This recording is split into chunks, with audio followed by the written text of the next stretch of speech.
Pemirsa, 3 tersangka klaster pertama kasus ijazah Jokowi datangi Polda Metro Jaya untuk jalani pemeriksaan perdana.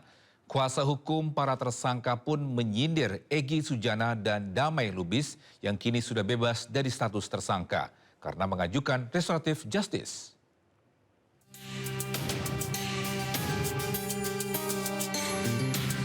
Tiga tersangka klaster 1 kasus tudingan ijazah palsu Presiden ke-7 Joko Widodo diperiksa Polda Metro Jaya hari ini. Mereka adalah Rustam Effendi, Kurniatri Royani, dan Rizal Fadilah.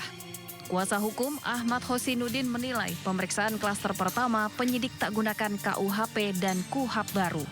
Ia pun melontarkan sindiran kepada Egy Sujana dan Damai Harilubis yang menempuh jalan damai dengan kubu Jokowi. Saya tegaskan demikian. Pertama, bahwa hari ini pemanggilan terhadap klien kami tidak lepas dari pertemuan Saudara Joko Widodo dengan Saudara Egy Sujana dan Damai Harilubis. Saat itu, Saudara Egy Sujana meminta kepada Joko Widodo untuk perintahkan Kapolri, perintahkan Kapolda, perintahkan Direktur Tindak Pidana Umum Polda untuk mencabut cekal dan meng-SP3, menghentikan kasus dari Egy Sujana. Dan itu benar-benar dijalankan.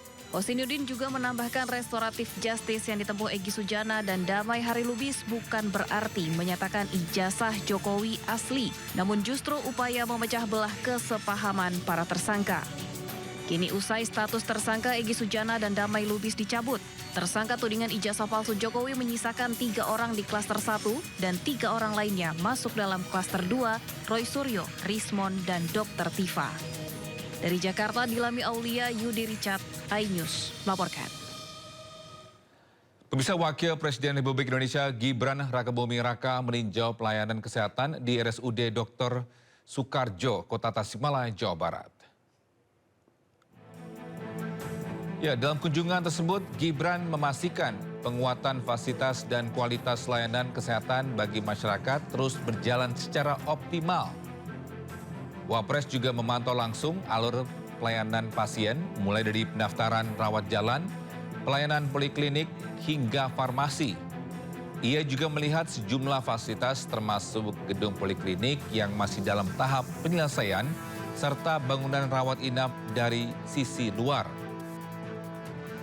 Tak hanya itu, Gibran pun berdialog dengan tenaga kesehatan dan menyapa warga yang tengah menjalani pemeriksaan maupun pengobatan.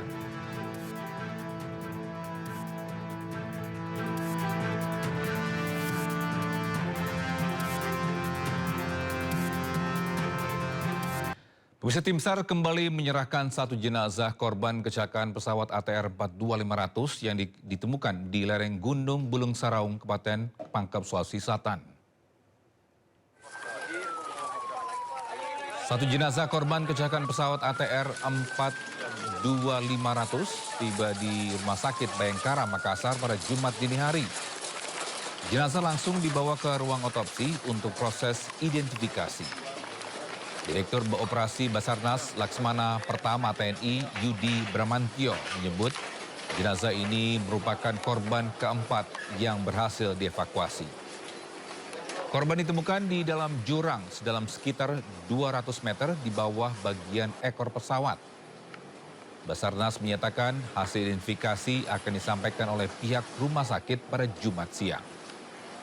Sementara itu, tim SAR masih melakukan evakuasi terhadap 5 jenazah lain di lokasi kejadian.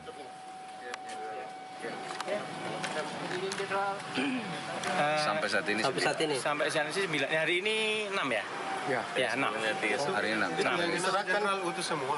Nah, kamu nanya. Yang diserahkan ke dokter sudah berapa kan? 4. 4. Utuh yang udah diserahkan ke keluarga.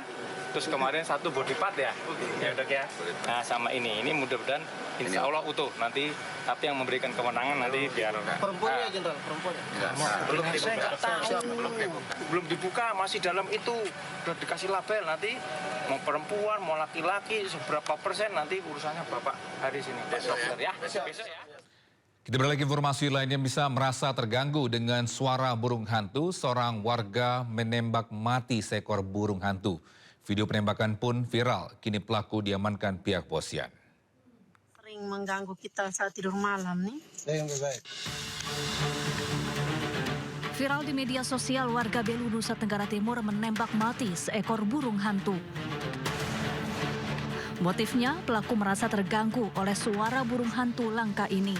Pelaku pun kini harus berurusan dengan polisi. Warga setempat yang merasa terganggu oleh keberadaan burung hantu jenis Taito alba yang berada di sekitar rumahnya. Dan pada Rabu malam 14 Januari 2026, burung tersebut ditembak menggunakan senapan angin hingga mati, dan aksi itu direkam oleh saksi dan diunggah ke media sosial sehingga menimbulkan perhatian dan keprihatinan masyarakat dan sempat viral. Akibat perbuatannya, pelaku terancam hukuman 1 tahun penjara. Dari Kupang, Nusa Tenggara Timur, M. Mansuni, iNews melaporkan. Pemirsa, Menteri Keuangan Purbaya Yudi Sadewa melantik 4 pejabat baru di lingkungan kantor wilayah Direktorat Jenderal Pajak Jakarta Utara. Perombakan pejabat merupakan imbas dari kasus suap pejabat KPP Madya Jakarta Utara yang tengah diusut oleh KPK.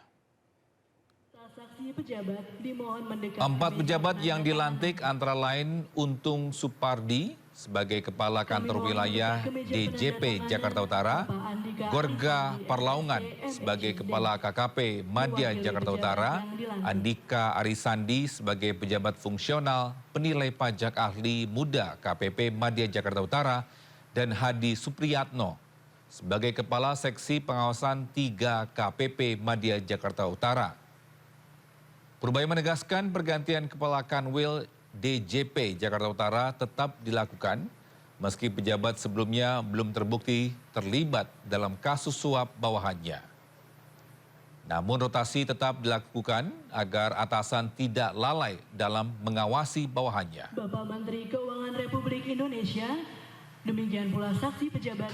Ya kan ini kita penggantian pejabat yang pejabat di pajak ya, dari beberapa eselon yang ada yang masih bisa KPK dan lain-lain. Tapi kan kita mesti lihat kalau dia sibuk di KPK kan bisa keganggu servis ke publik. Jadi kita ambil langkah untuk mengganti secepatnya yang sedang ada bermasalah di KPK.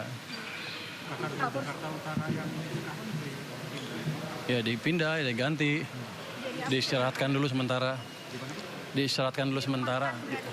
Di rumah kan nanti kita cari jabatan yang pas untuk beliau. Nah, walaupun dia nggak terlibat langsung kan sebagai Kakanwil, dia mesti bertanggung jawab dengan apa yang terjadi di bawahnya. Saya ini hanya ingin memberikan message kepada para pejabat pajak yang di atas bahwa kalau anak buahnya ada ngaco-ngaco dan mereka tidak mendeteksi apa-apa, bukan berarti mereka bisa lepas dari tanggung jawabnya. Ini hanya konfirmasi ke para pejabat pajak bahwa mereka harus mengendalikan. Saksi pejabat dimohon mendekat ke meja penandatanganan. Kami mohon mendekat ke meja penandatanganan Bapak Andika Arisandi, SSC, MEC, Dev, mewakili pejabat yang dilantik.